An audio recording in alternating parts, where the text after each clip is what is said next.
Democrats not only advocate for having dangerous criminals on the streets, but they also advocate for not telling you who the dangerous criminals are.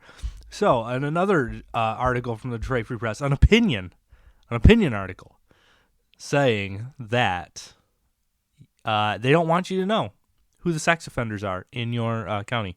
So, I'm not kidding you. In early 2012, Michigan poised to double down on failed sex offender registry. It's an opinion by William Gould. William Gould, more like. All right. In early 2012, more than 8 years ago, 5 people challenged Michigan's Sex Offender Registration Act in court, arguing that the registry branded them as dangerous sex offenders without an individual review. One was a man, we'll call him John, who met a woman at a club open only to those 18 and older. They slept together, and only later did he learn that she was actually 15. They fell in love, eventually married, and now have 3 kids. But due to her age, John was okay. So, dude met a lady in the club, slept with her. She was 15. Yeah. So that's not the majority of them. I agree that maybe there's a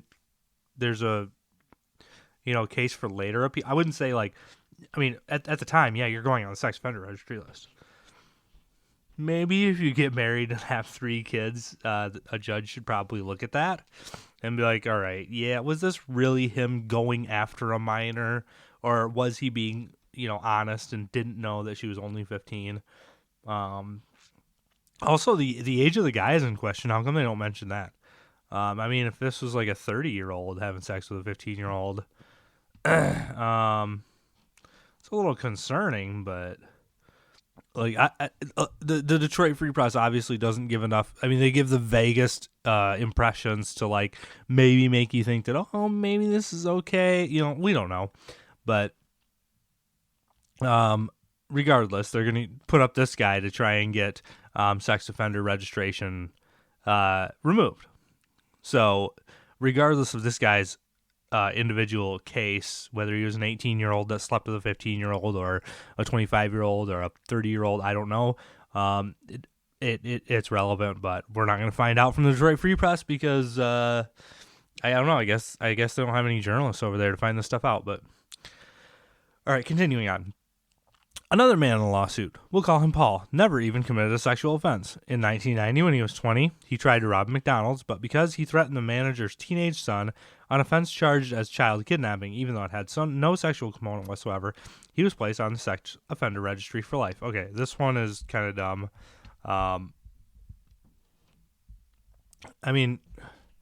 You could probably get that one from, leaving the state with your own child without permission from the other parent if you got split custody or something. So this one seems a little shaky, and I don't. You know what? I'm not actually convinced that this guy is on the sex offender registry. The Detroit Free Press is going to have to release their names so that we can find out exactly what they're accused of. But I don't trust the Free Press, and nor should you. So. Where it gets crazy is down here. It's 8-9 paragraphs, and it says, despite the court's ruling, and despite the scientific consensus that registries don't do anything to prevent such sexual offenses, neither the Michigan legislature nor the executive branch did anything to reform our state's registry. Indeed, Michigan continues to waste millions of taxpayer dollars on running the registry, paying legal bills to defend it, and incarcerating people for technical registry violations. So that's what they think of the registry, which actually does register many violent sexual criminals. All right. This claim that the scientific consensus that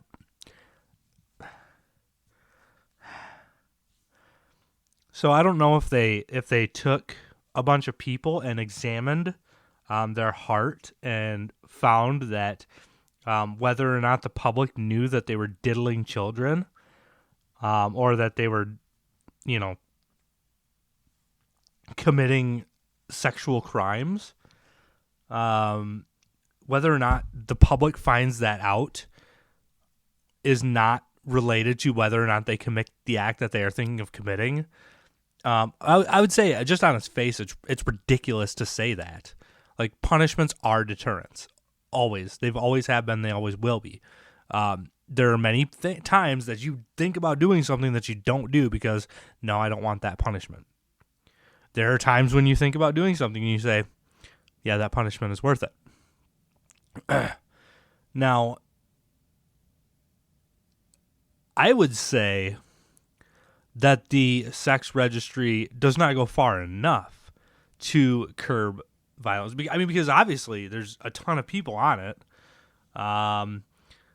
Actually, they go on to say that it's like more than the population of Mount Pleasant or Muskegon. 44,000 people are on the sex offender registry in the state.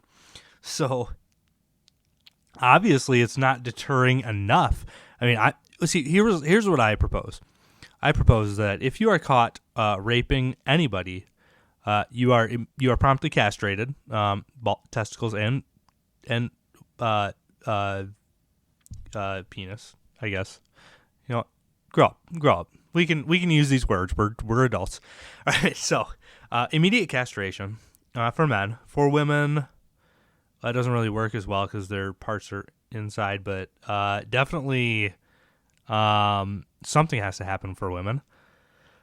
I'll think about that more and get back to you. Okay. So, I think that would be a great deterrent. Okay. Not only would it be a great deterrent, but it would provably eliminate repeat offenders, right? If you don't have anything to rape anybody with or anything to feel any sexual pleasure with, you're not going to be doing it. So I think for this alone, I have solved this problem, guys. Not only can we get rid of our sex offender registry list because they just won't have any junk. So I'm appealing to the liberals, right? We can get rid of the sex offender registry, okay? And we actively eliminate all repeat offenders. See, guys, this is why you listen to the show. For genius like this, for analysis that is this in-depth and deep, which you can only come here for. Okay, so